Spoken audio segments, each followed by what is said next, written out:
واسكب لوننا ومحسنتين سو دوادا برنامج كان وحوي إن عاو متقنا أنكشا كينو سيدا الله هرمرين لها أرديدا أو دروب أوت كسميسا أو هاي سكول كا يو وحن تارجت كرينا كولج كلا وضبا مركا إن برنامج كان وحوي وكلا بحياة قيبيو قيبته روحها هلاية ضد أن كتلا قلنا إني مارت برنامج ككشا كيان قيبته قدام بيسنا وحوي discussion سيدا الله مارت وحلو قبل لها أرديداس مركا إن شاء الله ودذالنا وحي تبرتنا وحندوننا إن ضدنا يمادان عاو أي قفل مارت ماشي كقيب قالوا لكن كسر دوادا وما سنتين ما تمادين. So tonight we here and this is the first event of East African Education event, and as you guys know, this event actually serves the purpose of not only educating both our students and also our parents as far as both the system and how to navigate the system to make sure that our students have all the tools to go to school and to stay in school and learn what they should be learning. So I want to thank the board and those that actually organized this event, and also those that actually took the leadership to start this organization. So thank you guys. With that said, I want to actually not, I won't take too much of your time, but, I want to make sure that I actually call on our first speaker here. Our first speaker is Abdullahi Aden. He's actually the co-founder of this organization. This organization, the idea started a couple of years ago. The organization was incorporated a year ago, last June. So it's only a year old, but was able to actually establish so many things. So I want to call on Abdullahi. Please welcome.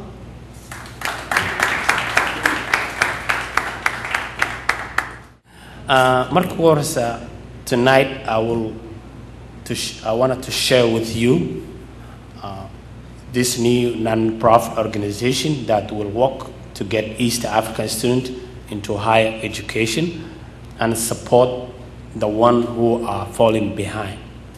There are so many organizations that help high school students who want to go to college, but there aren't enough that works specifically with East African students and their family. One of the reasons that I helped to found this non-profit organization was because I noticed the lack of East African students at Minneapolis and Community and Technical College. I should not forget that. That's the school I graduated, which I attended a few years ago. Most of East African high school graduates don't get into college, and the ones who do are often unprepared and drop out after they get in first semester. There are a lot of issues that our community faces in the area of higher education. First, most don't know how the education system works or how important going to college is to success of their children. Second, the first public school system that our children go that only needs to help them graduate from high school and not also helping them into college. The third part we found, once students are in the college, they don't have the guidance they need, and often they drop out after one semester.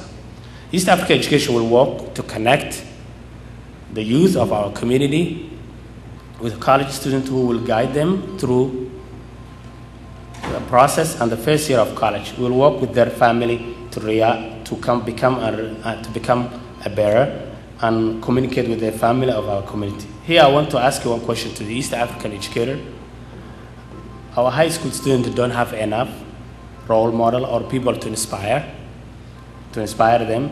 The need of immigrant students are far more than ever. And if we don't act now, then when will we act? It's not just me or only our parents that can support this cause. It's anyone who believes that. My conclusion is our organization is new and we don't have a resource, we don't have an office, and we don't have anything to operate. So we rely on you, your idea, and volunteering and involving. So thank you for coming. I really appreciate for the guest speaker too. Haddaan ka hadalno dhibaatooyinka carruurteena haysata waa badan yihiin markay joogaan high schoolka iyo markuu ugu horeysa ay college-ka galayaan. Sababta ugu wacan waxa waaye ma haystaan enough support ama qof u sheega meesha ay resource ka heli lahaayeen. Marka aan arrintaa bilownay ee aan figure out garan dhibaatada jirta wax arday badan waxay noo sheegeen oo high school ku jira inay xataa aynan helin ayna ka graduate macnaa aynan helin high school diploma most of the time sababtoo ah waxa waaye ma score gareeyaan halkii loogu talagalay haddana problem kale jiro waxa waaye ma ku connect gareeyaan kuwa college-ka hadda aada tan saddexaad oo dhibaatada ugu weyn oo jirto waxa waaye parents-ka role model inay u noqdaan waaye ma haystaan taas. We need to connect that because parents-ka waxaa looga baahan yahay cunugu markuu high school aadayo inay weydiiyaan. Maraykanka waxay yaqaanaan waxa la dhaho dinner table. Dinner table waxay ka hadlaan cunuga wuxuu maanta soo ku arkay high schoolka ama wuxuu rabo inuu gaaro. Marka hore parents-ka waxay weydiiyaan maanta maxaad ka soo aragtay high schoolka ama maxaad ka baratay. Marka wixii oo uu dhib ku haysta marka aabihi ama hooyadiisa u sheegaa cunuga aabihi hooyadiisa markuu sheego aabihi hooyadiisa wuxuu sheegaa wixii saxda ah. Marka taasna waa la'aan haddaan anaga parents nahay. Tan labaad cunugeena ma aha inaan cunto u gadno ma aha dhar u gadno waxaa muhiim hataa ah inaan la socono gareedkiisa iyo meesha uu joogo iyo meesha uu socdo. Marka tan afraad oo ah ilaaha dhibka badan ka jiro parents-ka waxa waaye cunugu markuu college-ka register gareeyo su'aal waxaa jirta faafsa ay weydiiso oo dhaho aabaha waxa ka keentaa income-kiisa. Taasi waxay keentaa marka qaarkood anaga parents-ka inayna fahmin. Marka waxaan kusoo gabagabeynayaa let's work together. This organization waa cusub yahay anagu noo abuuran yahay aan is caawino intaas kusoo gabeyn lahaa. I'm very honored to be here in the presence of amazing leaders right there. Just to see that there is so much passion and a vision for change in the community. So I'm honored. I'm a stand-in for Phil Davis, who is the president of Minneapolis Community and Technical College, and he regrets not being here. And so I was very nervous, but Abdullahi came and told me what I needed to do, so I said, okay, Abdullahi, I'll be there. And we all had to try and grab that chair that was first in the row. Sometimes we did not have enough chairs, but we all knew how important it was to be there and to be in school. All right. So I want to just kind of recognize the students who go to MCTC. Can you stand up? Stand up. Stand up. Stay standing. All right. Abdullahi, this is your volunteer group who's going to help you. All right. Good. So my parents gave me two options. They said, study hard. My mom didn't complete high school. My dad completed high school, but he was not very involved in my future. My future was kind of planned. If I didn't do really well in school, I was going to get married, have kids, and that was it. But I knew for myself that that was not going to be enough for me. So the other option was go to medical school, become a doctor. Two options, go to medical school or get married, have kids. I said, well, I'm going to try medical school. And I thought to myself, I hate hospitals. And that's what I tell my students. You know, you're going to go into nursing. The second question I ask them, how do you feel about blood? And they often tell me I hate blood. So when you think like that, going to healthcare is not going to be for you. And I say this because we are in a culture, in a society that often concentrates on weaknesses. okay? So I want each and everybody, regardless whether college or high school or, you're in your field of work, to work on your strengths, because that is the most important thing. You work on your strengths, figure out what those are, okay? What those are, and run with them. Be the best person you can be. If you find yourself losing time doing math, then that's for you. But you don't want me to be the engineer, okay? My passion is education and people. So that's what fuels me every day. So that's another thing. And to parents, I'm a parent. I have a 14-year-old daughter and a 10-year-old son. One thing that has really helped me as a parent, because everyone has advice to parents on how to deal with your kids. But one thing that has really helped me is to make sure that my kids are excited about learning. So when I go home, I ask them questions. I get involved, I play with them, I figure out what do they like and help them and start using language. Help them figure out what they like. Somebody likes drawing. Well, yeah, draw. Draw with all your heart and passion, because that's what's gonna help them understand who they are. Because being successful is really about knowing yourself well, okay? And sometimes, and in my family, in my community, that's often we concentrate on the next job, how much money, and those are all important things. But we forget that it's important, it's a really important thing to concentrate on your strengths.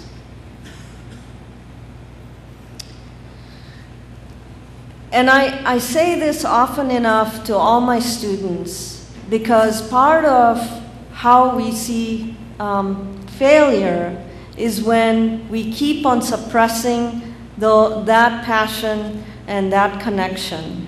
So ask questions and be involved. I don't know math, but I know it's important for me to ask my kids, what did they do? Are they having difficulty? Be open. The other thing, praise. Praise your kids. They need it. They need it to build their self-esteem. I tell my students, when you come to college, just know this place is not built to make you feel good. You have to work hard at it. And the grade that you get, okay, the grade that you get is equal to the amount of time you spend studying, okay? So for me, there are no smart people. It's only the people who spend time learning and putting in the work. That's what equals their grades. Okay?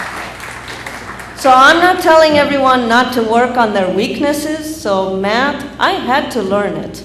I had to take college algebra. And, I got a B, so I'm very proud of that. But it's important to know where you get your energy and passion. My energy and passion is to serve people, to serve my students, to make sure that they are successful. So that's what I would kind of connect with. So I made the MCTC students kind of stand up. There was a reason for that. You are not getting just educated just for yourself. You are part of a community, part of a movement to build more educated people. Thank you so much. I'd like to introduce myself. My name is Chris Gray. I'm the chairman of the board for East African Education, and I'm also a public school teacher at Green Central School over in South Minneapolis. And I've kind of done a lot of tutoring and all sorts of things in adult education or in early childhood education. I've done at-home reading tutoring. I was also an ESL tutor at MCTC, and I see a lot of familiar faces here from that job where I got to meet a lot of wonderful friends. And also I do community organizing around public education with a group called Public Education Justice Alliance of Minnesota. And I think one of the really exciting things about this event is that it's very rare that you get a lot of different people in the same room to talk about a problem. And so typically, like, you can get a lot of students or you can get a lot of parents, but it's great that we have all sorts of different people here and we're all working together. So we have students who are current, we have high school students, we have amazing community members to come and help out and be very involved. We have parents in the room. And that's something very unique and it's really exciting. And so it's great. At MCTC, I was an ESL tutor. I also graduated from there, so it was a wonderful school. And I went on to Metro State to get a bachelor's degree in social studies education. I hope to go on and pursue an ESL teaching degree later on. But one of the things I noticed while I was there was that many students had Minneapolis Public School diplomas, but did not have the academic skills to be able to succeed through their first year of college. And so it was very difficult working in the Learning Center because you would have someone who was able to get into the college, but not able to write papers or didn't have enough experience with those types of things to pass the courses. And typically what would happen is they would become isolated, they'd feel like they're not able to do it and drop out. And there's only so much you could do as a tutor to be able to help those types of things. And so, you know, in addition to that, through conversations and friends that I made there, you know, we would talk about how students didn't always understand the financial aid process. So they would be hesitant to fill out the FAFSA, and then the result was that they were working 40 hours and trying to take classes that were very difficult. And it was just a huge mess, in addition to with family obligations, where students in finals week would need to go running around the city to do all this stuff. And it was very stressful being there, trying to work to fix these problems, but only helping with homework or with writing, stuff like that, and sort of watching all these other things happening. And that's why it's really important to include the community in these types of things. It's because there are unique needs and unique issues that can be solved, and we can all solve them together. So it's really cool to have everybody in the same room. I also worked at the Lehman School, which was on Bryant. It's moved now to Highway 55, but they do adult English classes there. Had a wonderful experience, and I got to meet a lot of parents who cared very deeply about education and their children. And so, I mean, there's a passion there within the community that I've come to appreciate, and I'm so happy to be working on this project to try to like bring everyone together so parents can use the skills they have and be provided with the skills that they need, and also like students can help each other through. I mean, there's a whole bunch of stuff happening here, or that's going to begin happening after this first event that's really exciting in education. I met Abdullahi through his wife, Ayana. We worked together in the Learning Center, and we went out to dinner one night at, I don't remember the place now, but anyway, we had a wonderful meal and we became friends. I went to his wedding and began to sort of learn more about the community and East African culture and all sorts of stuff like that. And we also began to talk about the issues. Abdullahi was a college student, worked through a lot of things to be able to graduate, and I was also noticing a lot of these things on the other end of like the difficulties people were feeling. And so we had many conversations, and which led to forming this organization, and which brought us all here tonight, which is really great.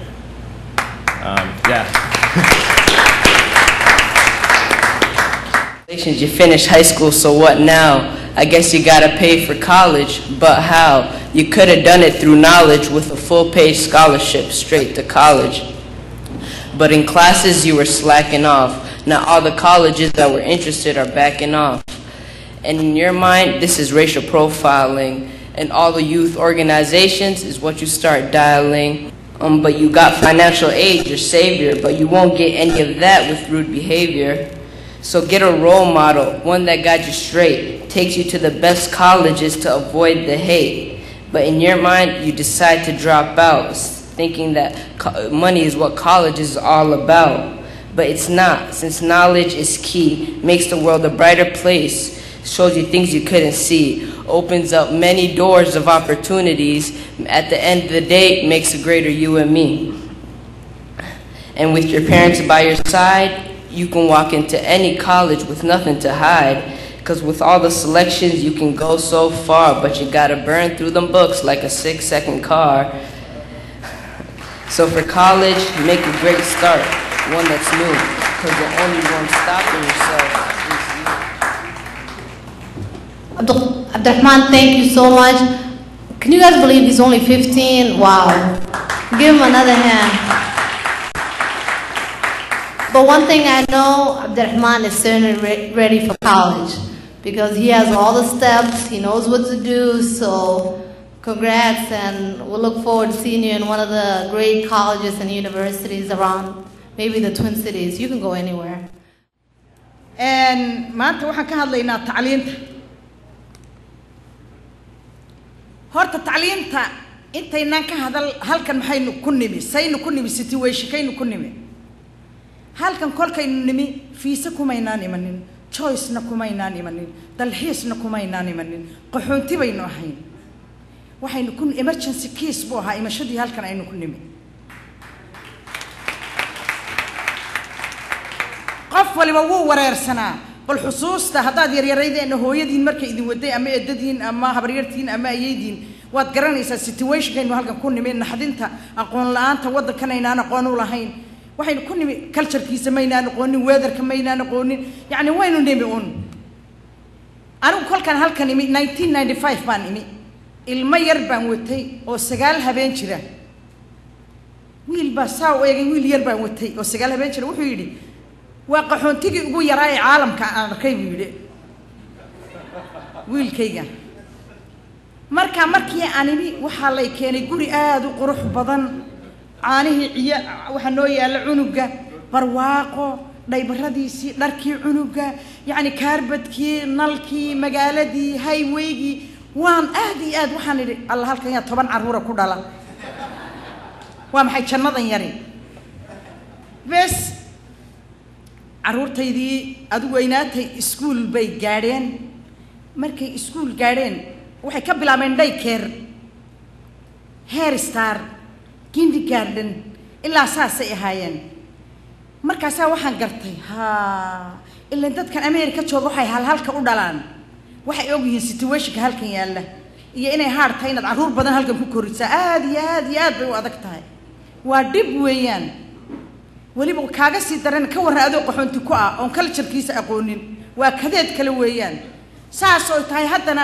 wadankii dad baa inaga jiray oo waliba inaga wax inaga sugayay marka 100 dhibood baa waalidka haystay halkan mar dhaweed waxaan ka maqlay waalidku iskuul mayna soo dhiganin marka lama qabsan karaan wadankan malaha waalidka khaldan ma aha iskuul way soo dhigteen hadduna aabuhu dhiganin hooyada dhigatay hadayna hooyadu dhigana aabaha dhigtay iskuul wayna soo lahayn magaalaynu ka nimi magaalooy caasimadii muqdisho baanu ka nimi iyo hargeysa iyo burciyo barbariyo kismaayo iyo boosaaso iskuulaa jiray ee waxa weeyaan isku culture ma nihin iskuulka uma tagno annaga iskuuladeena macallinka farta laga saari jiray cunugaaga waad u labisaysaa waad wax walba aad ka lihinaysaa aroortii canjeerada salaad hore inta toosto iskuulkii baad u diraysaa wixii inta ka dambeeya macallinka iyo maamulka iskuulka shaqo ku leh casharkiisa uu macallinku soo siiyo wuxuu ka fikiri jiray alla barito hooyo macallinkii bay sugayay waa inaan ka shaqeeyay macallinka la xisaabtamaya halkan ma jirto la xisaabtami maayo casharka waa loo soo dhigay oh honey oh my god ba waliba leeyahay oh my god you good job you're doing well waa la sasabaya isla waysu si atorine wuxuu maqlay waa freedom country buu maqlay hooyadii iyo macallinkii iskuma xidhna horta imaba isdhaqiiqana manaysa fiiqanaan laakiin haddana xidhiidh badani ma jiro warqad buu macallinku u soo dhiibaya boorsadu ku soo ridaya cunugii yara uu eegaya hoostaba ka jeexjeexay uu tuuraya waa rabuudkiisii ama khaladaadku galay oo kale matalenba marka systemka ayaanaan aqoonine dad iskuulle soo arki jiray oo magaalo soo arki jiray baan nahay laba dhaqan baan kala leenahay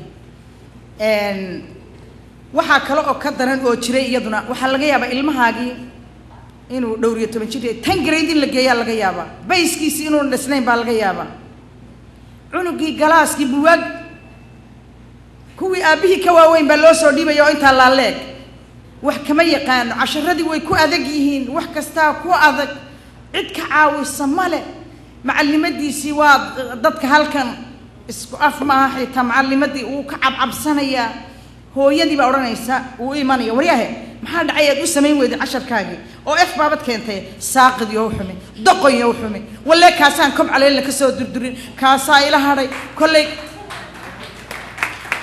ilmihii saas uu gariiraya warwar iyo walbahaar ba qaybsan hooyadii doqon ba u taqaanaa doqon ma aha ilmuhu waxa weyn casharadii ba ku adag cid u turjubta oo hooyadii iyo yarkan tan grade la geeyay u kala turjubta ma jirto la isma dhaamo waa la wada socday ilmihii dhibaata ka qabsanaysa iskuulkii waa hard buu ku yahay hooy gurigi waa laga caaya saaqid baa la leeyahay naxariista ugu badan uu helay waxa weeyaan ciyalka saa u socday inuu helo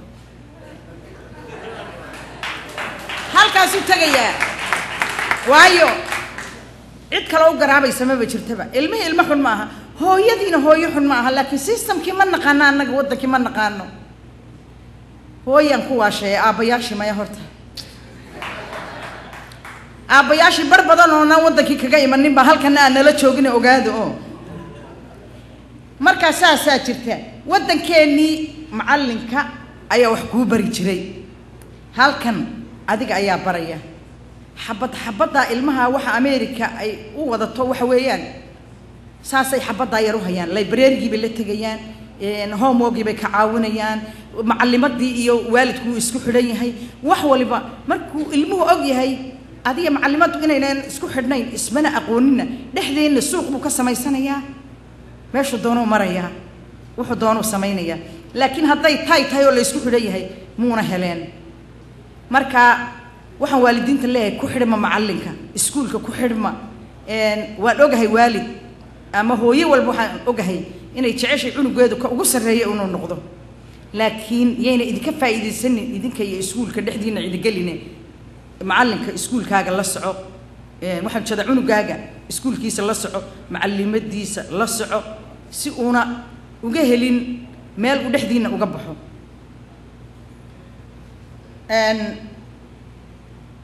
talabaad ilmahaaga waxa fiican inaad la sheekaysato hooyo maxaa kugu soo kordhay oo step maalin walba wixii ku soo kordhay haddii aad ilmahaaga la socoto dee ma helayo meel uu kaaga baxo shalay wuxuu sameeyay waad ogay maanta wuxuu sameeyay waad ogay midda kale la saaxiibo oo aan la caayin maalintu wax wanaagsan keenana la amaano hooyo wax fiican baad keentay wallahi billaah wax fiican baad keentay ma sha Allah waan ku faraxsanahay maalintu liita aadan caayin ee tiraahdo wallahi doorkii hore aad baad fiican laakiin maanta waa in yar waan ogahay inaad gaari doonto oo wax fiican keeni doonto inaad saa qalbiga ugu qabooso waayo waxa moraalka powerka ugu weyn waa moraalka haddii si kasta aad smart u tahay aqoonyahan u tahay oo lagu caayo waad liidanaysaa haddii adoo waxoogaa iska fiican lagu sii ama lagaa sii badbadiyo waad ka sii badanaysaa adduunyada waa moraalka haga marka waxaan leeyahay waalidkow ilmihiina la saaxiiba wadankan dhaqamadiisa annagu kumaanaan dhalanin sida caruur loogu korsadaa maanaan aqoonin way adag tahay kumaanaan dhalanin innagoo waaweyn oo caruura wadanaan nimi waa adayg laakiin dadaala eegta waxay xabad u dhaleen bay qabaan dadkanu marka waxaan leenahay ilmaha taay maalka kaliya inuu la nimi waxa weeyaan waa caruurtaas xoolaheena waynu ka nimi wadankeena waynu ka nimi caruurtaasaynu la nimi oo hanti inoo ah oo mustaqbalku ah marka in saa loo xejiyo saaxiibna lala noqdo saaxiibad kale intaad yeelan lahayd ilmahaaga iyo iskuulkiisa inaad la saaxiibto wax ka wanaagsan ma jiraan assalaamu calaykum baad mahadsantihiin Assalamualaikum. My name is Jihan. Habeen wanaagsan. Maanta dhammaantiina soo dhawaada. Maanta waxaa ka hadlayaa programkan waxa u soo galay because inaan caawiya rabaa dadka yaryar oo dhalinyarada oo Soomaaliyeed inay iskuul aadaan oo haddana college dhigtaan. So waxaan igu soo dhaweynayaa Najax Ali. She's also a student at MCTC and she's also a part of East African Education. So do I Najax. marka hore waxaan rabaa inaan dhaho thank you for coming and waqtigaana siisaan waxaana ka mid ahay dadka inii qaban qaabiya anagoo dhan waxaan ka mid nahay dadka inii qaban qaabiya caawa barnaamijkan iyo programka East African Education marka koowaad waxaan rabaa inaan and I forgot this welcome to non-Somali speakers and thank you so much for coming tonight and taking part of this event with us marka I will be speaking Somali so marka koowaad waxaan rabaa inaan waalidkayga aan dhaho waa mahadsantihiin maxaa yeelay haddii ayaga daraad u dhahayn maanta meesha ma joogeen education dadkana ma rabeen ana wax isma taran naftayda marka waxaan inaan dhaho thank you the reason oo soo qaatay waalidkayga example ahaan waxa weeyaan waalidkeena waxa iyo bahalkii programka wuxuu ku saabsan yahay waalidka iyo ardayda wadada u dhaxaysa inaan dhisno midaas oo noo hogaaminaysa inaan ardayda waxbarashadooda aan kor u qaadno ardaydana meesha ku badanahay laakiin inaan ka soo baxno waa inaan iska nimaano meesha ma waqti meesha reason ba u nimi sidaas aan iri meesha speakers badan baa yaala cashaa noo diyaarsan insha Allah waqti ma qaadanayo only introduction baa sameynaya marka waxaan rabaa inaan dhaho Soomaali waa kuma maahday hadal badani haan u buuxsho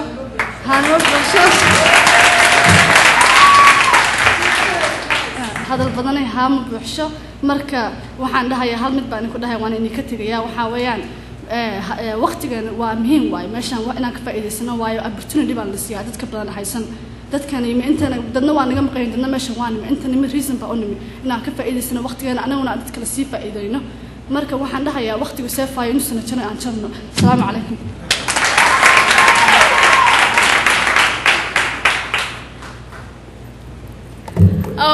magacayga waxaa la yiraahdaa Nimca Cabdi waxaan aadaa Normandy Community College. Nasrina said welcome all the FCTC students, but we are here, me and Ayan, we go to Normandale. So waxaan ahay dadka oo barnaamijkan wax ka qaban qaabiyay. So barnaamij waxaan ka hadlayn dhibka iskuulaadka ka jira par waxaan haysanaa Ayan oo I'm supposed to be one of the speakers, but she's going to explain more. Hi everyone, my name is Ayan Sheikh. I actually graduated from Central High School, but right now I go to Normandale. I'm actually attending at the elementary ed program at Mankato. One of the problems that we've had in college is time management. I know some of you will have like part-time jobs and like going to college at the same time. But one thing you gotta remember is doing your time management. If you don't manage your time, there's no way you're gonna succeed.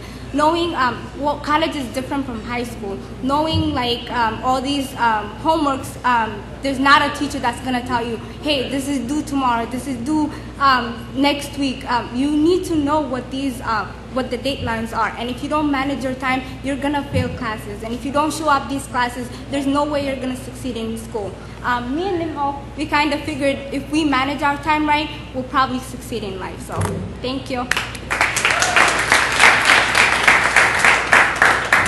Hi everyone, I'm glad to be here tonight.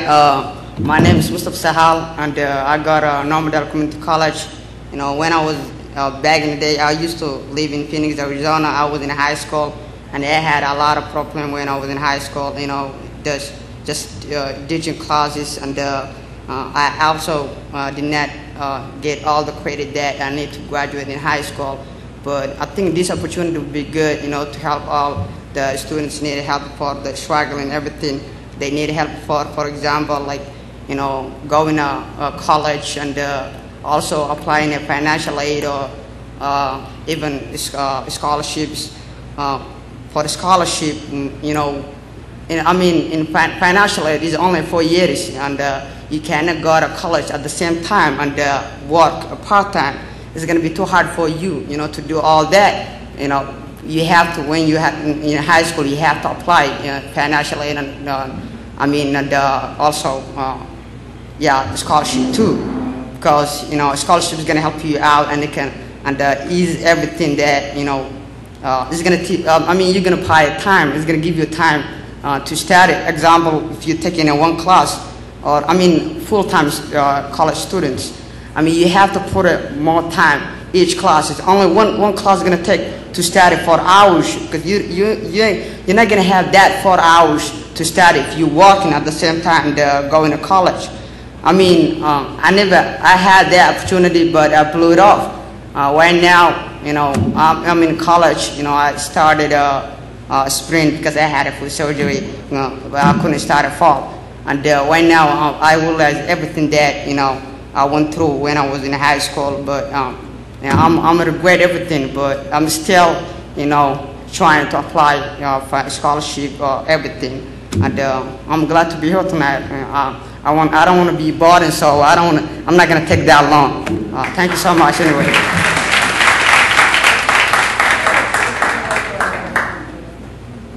Assalamu عليكم magacayga waxa la dhahaa Nimo Aidan waxaan dhigtaa iskuulka MCTC this is my third year ba umaleynaya hadda programkan waxa uu la joongeeray because of waliga waan nabca horta inaan shaqo aado iskuul aado library-ga waqtiga ku spend garay aan iska study garay banaha waliga organization-ada waan nabca haday noqoto MSA haday noqoto SSA waxa uu maleyn jiray inaan waqti ku spend garaynayo and then markaan arkay mid kale waxaan waagi hore markaan imaaday Mareykan imaaday waxaan decide garaystay inaanan maxaa la dhihi jiray aanan daawan TV sababtoo ah markasta aan news ama BBC dhageysto niyada la iga jabiya macnaha Soomaaliya dagaal baa ka socda dad baa all the time dhimanaya markaas kadib baa waxaan dhahay haba daawaninba hadaba niyada ka dilayso kadib maalin dhaweyd baan waxaan arkay Fox 9 oo daawanayo waxaan arkay Soomaaliya iyo dhibaatada ka jirta iyo waxa dhan oo ka jira marka waxaan dhahay hadii anagina inta saa mataqaan aan qofna qof u caawinaynin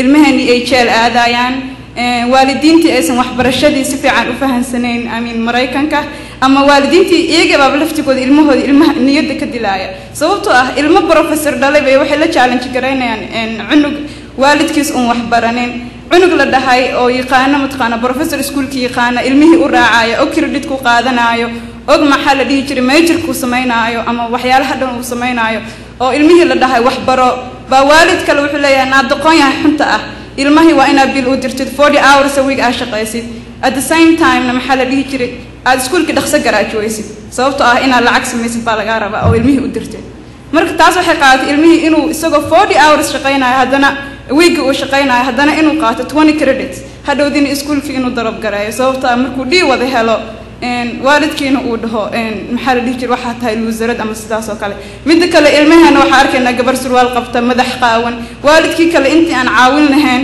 gabadha horta gabdhaha mid kale waxa u malaysnay ka fiican tahay you know marka macaan dhihi jiray hadaa gabdhanahay hadaa wiilanahay ma dhahayno walaalkan caawiyo mataqaana waxyaalaha uu ku xun yahay u sheegan wuxuu ku wanaagsan yahay u sheega waxaan leenahay waxas waa luusar anaa ka fiican oo kale marka walaalayaal waxaan meeshaan ka rabnaa inaan is caawino inaan dadkeena mataqaana aan isku xirno inaan Minneapolis community-geena aan isku xirno aan ka dhigno dad is haysta oo aan ilmaheena mataqaana inta joogay aan dhalinyaro hadaan noqono kuwii naga yareeraa aan caawino si aan hadhow dadkeena maxaa la dhihi jiray Afrika aan wax u tarno laakiin hadaba anagi inta xabsi aadayno gabdhaheeni ay baararka aadayaan xagee baan ku caawin karnaa dadkeena kale ma ku caawin karno marka walaalayaal waxaan ku soo gabagabeynayaa Soomaalidu waxay tiraahdaa gacmo wada jir bay wax ku gooyaan marka hadaan wada jirsano wax ka weyn sidan baan sameyn karnaa wadankeeni baan ku soo celin karnaa nabad wax kale iska daay assalaamu calaykum